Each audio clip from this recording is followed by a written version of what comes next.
주님의 이름으로 환영합니다. 네, 부활의 기쁨을 함께 나누는 시간입니다. 오늘 말씀의 제목은 내가 나를 사랑하느냐, 이런 말씀 제목 가지고 함께 말씀을 나누고자 합니다. 우리 다 같이 한번 해볼까요? 내가 나를 사랑하느냐.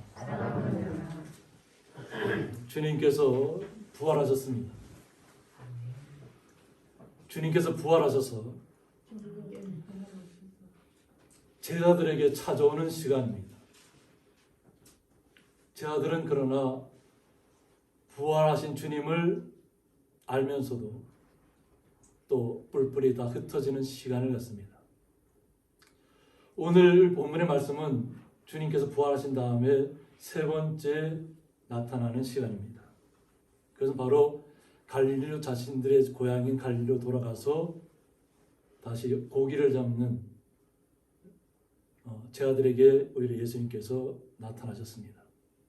그리고 예수님께서 그 제자들에게 지금 고기를 잡았느냐고 아까 저기서 그들 갈릴리 바다에 있는 그들에게 묻습니다. 그러나 그들은 아무리 자신이 힘을 써도 고기를 잡지 못했다고 이야기합니다. 그런데 그들은 그때까지도 말씀하신 분이 예수님인 줄 알지 못했다고 하는 것입니다. 그런데 주님께서 다시 한번 주님 말씀대로 그물을 던지라고 했을 때, 그물을 던졌을 때 정말 무거워 들 수 없는, 끌어올릴 수 없을 정도 그런 많은 물고기들이 잡혔습니다. 그래서 저희들이 기억하고 있는 153마리가 그때 잡힌 물고기입니다. 그런데 그 소식을 알고 다들 예수님 것을 확인하고 예수님에게로 뛰어오는 시간입니다. 그런데 예수님께서는 불을 피워놓으시고 그래서 고기를 구워서 오히려 제자들에게 나누어 주면서 함께 이야기를 식사를 합니다. 식사를 하는 거죠. 저희들이 갈릴리 성지순례 가면 갈릴리 호수 옆에 이렇게 베드로 고기를 파는 식당이 있습니다. 그래서 성지순례 가신 분들은 그 식당에 들어가서 베드로 고기를 가서 이렇게 튀겨서 나오더라고요. 튀겨서 나오는데 그것을 이렇게 먹고 주님께서 이곳에서 제자들이 나누었던 그 물고기를 구워주셨던 물고기를 생각하게 되는 시간을 갖습니다. 주님께서는 왜 제자들에게 영광스러운 몸으로 부활하셨음에도 불구하고 오히려 친구처럼 찾아가는 시간을 갖습니다. 예수님께서 십자가에 달리기 전에서도 제자들의 발을 씻겨준 것처럼 오히려 부활하신 후에도 오히려 손수 물고기를 구워서 그들에게 함께 식사를 하는 그런 시간을 갖습니다. 그리고 그들이 조반 먹은 후에 예수께서 시몬 베드로에게 말씀합니다. 요한의 아들 시몬아, 내가 이 사람들보다 나를 더 사랑하느냐고 묻습니다. 예수님께서 여기서 물으신 사랑하느냐의 뜻은 아가파오의 뜻을 갖고 있습니다. 그래서 여기서 사랑은 예수님께서 우리를 위해서 희생하신 그 헌신적인 사랑을 의미합니다. 우리를 위해서 스스로 십자가에 달리셔서 죽으셨다는 것이죠. 그 사랑을 지금 베드로에게 묻고 있습니다. 나를 더 이 사람들보다. 그러니까 자신의 어떤 친구 같은 동생 같은 그런 함께했던 또 제자들이 예수님의 제자들인데 그럴 때 베드로는 주님 그러하나이다. 내가 주님을 사랑하는 줄 주님께서 아시나이다 하고 고백합니다. 자신을 지금 고기를 잡으러 왔고 지금 주님을 다시 부활하신 주님을 다시 만났지만 자신의 마음은 주님을 사랑한다는 것입니다. 그럴 때 주님께서 내 어린 양을 먹이라고 말씀하십니다. 내 어린 양을 먹이라. 어떻게 보면 베드로의 마음은 그동안 처참했을 겁니다. 다 모든 것이 무너져 내렸던 그 마음 속에서 예수님께서 부활하셨다는 소식도 들려왔지만 베드로가 직접 본 건 아니잖아요. 소식을 들었다. 또 엠마오로 가는 두 제자가 처음에는 예수님인지 모르고 같이 동행하다가 예수님께서 그들의 눈을 열어주셨을 때 예수님인 줄 깨달았다는 것이죠. 소문은 들었지만 정말 주님을 확신하지 못했다는 거죠. 확신하지 못하는 베드로에게 또 그 제자들에게 찾아와서 특히 가장 맏형되는 베드로에게 묻고 있다는 것입니다. 그리고 내 양을 먹이라는 것입니다. 그러니까 예수님이 보면 이 오늘 본문에 보면 본문 전에 이 본문 읽기 전에 보면 파가온이라고 이렇게 부르는데 그것은 뭐냐면 얘들아 이런 표현이에요. 예수님께서 보면 어떤 베드로가 어떤 자신보다 나이가 더 많고 또 어린 제자들도 있지만 아이처럼 부른다는 거죠. 그들을. 그러니까 주님께서 그들을 정말 친근하게 얘들아 하고 불렀습니다. 그랬던 주님께서 직접 선수 고기까지 구워주시면서 물고기를 구워주시면서 베드로에게 내가 나를 사랑하느냐 하고 묻고 있다는 것이죠. 그러니까 그 이야기를 듣는 베드로의 마음이 얼마나 심장이 쿵쾅거렸을까요? 우리가 분명히 아는 이야기도 우리가 예전에 학교에 뭐 이렇게 선생님한테 배울 때 보면 분명히 아는 문제도 불구하고 이거 아느냐 하고 물으면 막 두근두근하는 자기가 아는 것이 내가 아는 것이 정답인가 아닌가 불안한 것이잖아요. 대답을 하면서도 이것이 정말 맞는 대답일까 막 두근두근한 것처럼 베드로도 그런 심정이었을 겁니다. 분명히 제가 주님을 사랑하긴 사랑하는데 주님께서 물으시는 아가파워적인 사랑은 아니지만 주님을 사랑하는 것은 변함이 없다는 것입니다. 그런데 주님께서 두 번째 다시 묻고 있습니다. 요한의 아들 시몬아, 내가 나를 사랑하느냐고 또 묻습니다. 주님 그러하나이다. 내가 주님을 사랑하는 줄 주님께서 아시나이다 하고만 대답합니다. 두 번째도 주님께서는 아가파워에 대해서 얘기했습니다. 아가파워라고. 주님과 헌신적, 희생적인 사랑을 내가 그만큼 나를 사랑하냐고 물었던 거죠. 그런데 주님 오늘 여기서 베드로가 대답하는 대답은 필로스라는 말입니다. 그래서 여기서는 친구 사이의 우정이나 교본을 가리키는데 예수께서 요구하시는 신적 사랑에 대해 베드로는 자기의 사랑이 신적 사랑에 못 미치는 매우 미흡한 수준의 사랑임을 솔직하게 고백하고 있다고 이렇게 신학자들이 해석하고 있습니다. 주님을 사랑하는 것은 맞다고 하는 거죠. 그러나 주님처럼 사랑할 수는 없다는 것이죠. 어떻게 그 주님의 그 사랑을 우리가 대신할 수 있겠어요? 주님은 우리를 위해서 부활을 통해서 우리에게 새로운 생명을 부여해 주시기 위해서 부활하셨는데 죽으시고 그 사랑을 감히 자신의 입으로는 파워적인 사랑을 저는 주님을 사랑합니다 하고는 대답을 못한다는 것이죠. 주님께서는 아가파오라고 저에게 부르셨지만 저는 필로스라고밖에 응답할 수 없는 그런 마음입니다 하고 고백하는 것입니다. 그럴 때 예수님께서 내 양을 치라고 말씀하십니다. 다시 한번 내 양을 치라. 주님께서는 우리의 연약함을 너무나도 잘 아신다는 거죠. 베드로의 연약함을 너무나도 잘 아신다는 거죠. 베드로는 그 누구보다 자신이 강함을 자랑했던 제자입니다. 오히려 예수를 붙잡으러 왔을 때 말고의 길을 칼을 들어서 베었던 제자가 바로 베드로입니다. 그런데 예수님께서 그 말고에 떨어진 길을 다시 주어서 말고의 길을 다시 붙여주었을 때 오히려 베드로는 혼비백산하고 떠나갔다는 거죠.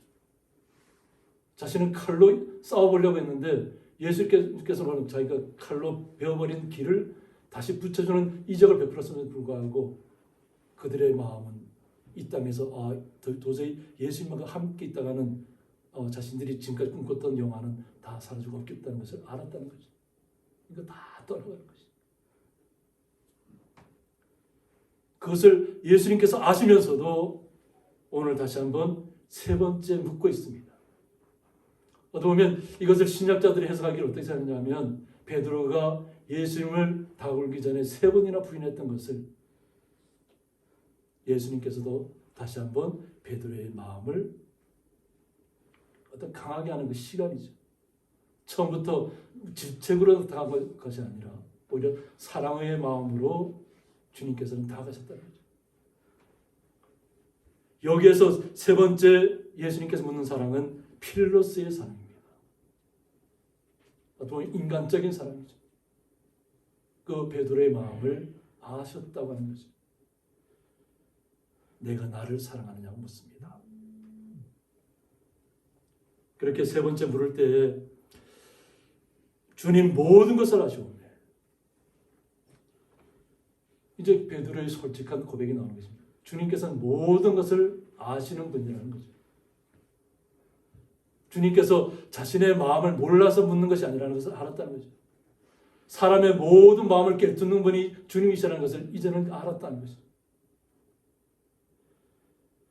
세상을 창조하신 분이, 말씀으로 우리에게 다가오신 분이, 우리를 위해서 새로운 생명을 부여해 주시기 위해서 스스로 죽음의 길을 택했던 예수님께서 모든 것을 다 아신다는 거죠. 자신을 십자가에 못 박는 사람들의 마음도 알고, 자신을 죽이는 사람들의 마음도 다 알지만 스스로 그 십자가에 못 박히신다는 거죠.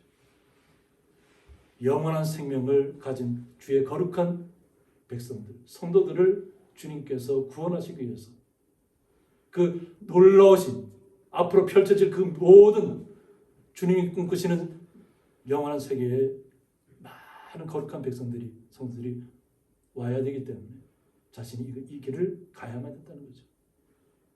그래서 그 당시에 베드로들은, 저와 제자들은 그것을 이해하지 못했지만 오히려 예수님께서는 친근하게 그들에게 다가가셔서 베드로의 마음을 위로해 주셨다는 거죠. 베드로의 마음을 알았다는 것입니다. 이제는 베드로가 마음이 변할래야 변할 수 없는 사랑으로 가득 찼다는 것을 주님께서 아셨다는 것입니다. 필로스라고 물으셨지만, 또 필로스라고 대답했지만, 이제는 주님이 그 사랑을 온전하게 지켜줄 것을 얘기합니다. 우리가 본문의 말씀을 통해 보면 예수님께서 다시 한번 내 양을 먹이라고 말씀하십니다. 내 양을 먹이라는 것은 이제는 앞으로 베드로가 복음을 들고 나가야 한다는 것입니다. 주님처럼, 주님께서 지금까지는 너희들이 지금까지는 어린아이와 같은 그런 믿음이었다면 이제는 내가 너희들의 부활을 통해서 정말 굳건한 믿음, 어떤 죽음의 순간이 와도 자신의 믿음을 버리지 않는 그 믿음을, 그 사랑을 예수님께 주시겠다는 겁니다. 우리가 사랑을 보면 주님께서 우리에게 주신 사랑이 우리에게서 화답되는 것이잖아요. 그 사랑을 주님께서 오늘 말씀하시는데, 내가 진실로 진실로 내게 이르노니 내가 젊어서는 스스로 띠뛰고 원하는 곳으로 다녔다고 말씀하고 있습니다. 스스로 띠뛰었다고 했는데 여기서 띠뛰고는 존님이라고 해서 끈으로 묶다 이럽니다. 그래서 중동이나 이스라엘 백성들을 보면 이 가운처럼 그들은 겉옷을 항상 이렇게 가지고 다닙니다. 겉옷을 다 입으면 겉옷을 또 이렇게 끈으로 묶게 되죠. 끈으로 묶고 스스로 묶었다는 거죠. 묶고 자신이 원하는 길을, 여정을 떠난다는 것입니다. 그러니까 지금까지는 베드로와 모든 제자들이 스스로 자신들이 원하는 생각으로 자신이 가고자 하는 의지를 가지고 스스로 묶고 띠를 온전히 묶고 나섰다면, 베드로에게 앞으로 일어날 일을 주님께서 말씀하고 계시는 것입니다. 늙어서는 내 팔을 벌리리니라고 합니다. 나이가 들어서는 이제 내 팔을 벌리게 될 것이다. 근데 이 벌린다는 것이 이렇게 우리의 한글의 의미처럼 이렇게 벌리는 것이 아닙니다. 벌리는 것이 아니라 여기서는 에크테이노라고 해서, 에크는 밖으로, 이렇게 밖으로. 근데 테이노가 뻗다 이런 소리예요. 우리가 밖으로 뻗었다는 것이죠. 그럼 이렇게 뻗었을 때 남이 내게 띠띠우고 원하지 않은 곳으로 데려가리라고 했습니다. 이제는 스스로 묶고 자신이 의지대로 나갔다면 이제는 온전히 두 손을 내밀어서 묶인다. 다른 사람이 묶을 것이다. 보면 제가 이 말씀을 묵상하면서 기도의 시간을 생각했습니다. 우리가 기도할 때 두 손을 모으고 하는 기도가, 주님께서 이렇게 우리가 두 팔을 뻗었을 때 우리의 묶어주신다는 거죠. 그럼 그 주님의 사랑을 의지해서 우리는 주님께서 이루어 주실 것을 기도하는 거죠. 전에까지는 내 의지로 다니며 내가 뭔가 이루는 것처럼 했다면 이제는 모든 것을 다 주님 앞에 내어놓는다는 것입니다. 이제는 주님께서 나의 모든 것을 책임져 달라는 것을 두 팔을 뻗는다는 거죠. 이것이 벌린다는 얘기입니다. 그러면 남이 내게 뒤뜨고 원하지 아니하는 곳으로 데려가느라 하고 있는데, 이것은 뭐냐면 예수님께서 앞으로 베드로가 걸어가야 될 사명의 길에 대해서 미리 알려주시는 말씀입니다. 그래서 이 말씀을 하시면 베드로가 어떠한 죽음으로 하나님께 영광을 돌릴 것을 가리키심이라고 했습니다. 결국은 베드로는 자신에게 피할 길이 있었습니다. 로마의 네로왕제 때 자신이 피할 수 있도록 했지만 본인은 오히려 반대로 그 로마로 들어갔습니다. 그리고 자신이 죽음을 당할 때 자신은 예수님처럼 온전하게 메어 달릴 수 없다 해서 거꾸로 십자가에 메어 달리는 것입니다. 그러니까 주님의 사랑을 완전하게 이해했다. 그리고 그 주님의 사랑이 자기를 이끌고 갈 것이라는 것을 고백하는 것입니다. 우리의 사랑은 시간의 흐름에 따라서 변하는 것처럼 보입니다. 그러나 주님의 그 사랑은 변하지 않습니다. 그것이 아가파오의 사랑이었든 주님의 필로스의 사랑이었든 그 사랑은 변하지 않습니다. 우리가 스스로 사랑이 변한다고 생각하는 것은 우리 스스로의 마음이 변했다는 것입니다. 내 마음이 변했기 때문에 내 사랑이 떠나간 것처럼 느낍니다. 그러나 주님의 사랑은 언제나 우리를 향해 있다고 하는 것입니다. 그리고 언제나 우리를 향해서 우리의 손을 붙잡고 있다는 것입니다. 그리고 베드로를 통해서 베드로가 하나님 앞에 영광을 돌리기 위해서 자신의 험한 길을 걸어갈 것이라는 거예요. 왜? 주님께서 부활하신 것을 온전히 알았고 영원한 하나님의 나라가 있다는 것을 깨달았기 때문에 그렇습니다. 깨닫는다는 것이 놀라운 일이라는 거죠. 깨닫지 못했을 때는, 스스로 뭔가 아는 것 같았을 때는 두려움이 찾아오면 떨 수밖에 없고, 고통의 시간이 오면 그 고통 속에 때는 두려움에 묻혀서 도망칠 수밖에 없었던 시간도 있었지만, 온전하신 그 주님의 사랑이 느껴졌을 때에는 두려움도 사라지고 고통도 사라지고 온전하신 그 주님의 사랑이, 충만한 사랑이 나를 붙잡고 있다는 것을, 내 온몸을 휘감고 있다는 것을 스스로 알았다는 것입니다. 그러니까 담대하게 나가서 복음을 전할 수 있는 힘을 갖고 있다는 것입니다. 그것을 오늘 주님께서 베드로에게 허락하시는 겁니다. 그런 다음에 주님께서 이 말씀을 하시고 베드로에게 말씀하시기를 나를 따르라 하고 얘기합니다. 내 양을 먹이라고 3번 이야기했다면 지금은 나를 따르라고 합니다. 그래서 아콜로데이 모이라고 해서 예수님의 십자가 고난의 길을 따르라는 말이라는 것입니다. 주님께서 걸어가셨던 그 길을 따라오라는 것입니다. 주님께서 함께 가시겠다는 거죠. 나를 따르라. 우리는 주님과 동행하는 거룩한 성도로 부름을 받았습니다. 우리는 주님께서 우리에게 부활의 소망을 우리에게 주셨습니다. 부활의 소망을 주신 것은 우리가 영원한 생명을 얻었다는 것입니다. 그 영원한 생명을 얻었는데 그 영원한 얻은 우리가 우리 스스로를 의지하지 말고 오직 주님의 말씀을 의지해서 주님만을 붙잡고 나아가면 이 땅에서 승리의 삶을 얻게 될 것을 이야기하고 있습니다.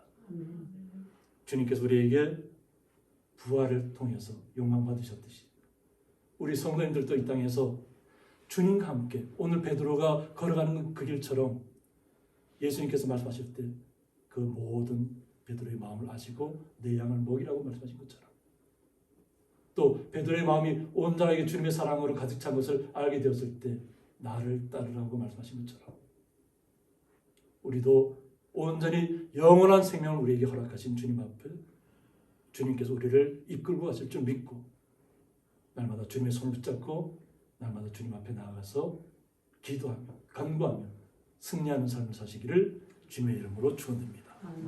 함께 기도하겠습니다. 내가 나를 사랑하느냐는 말씀을 통해서 주님의 온전하신 사랑을 베드로에게 말씀하시고 베드로의 고백을 통해서 그 사랑을 완전케 하신 주님, 저희들에게도 베드로에게 허락했던 그 사랑을 허락하여 주신 줄 믿습니다.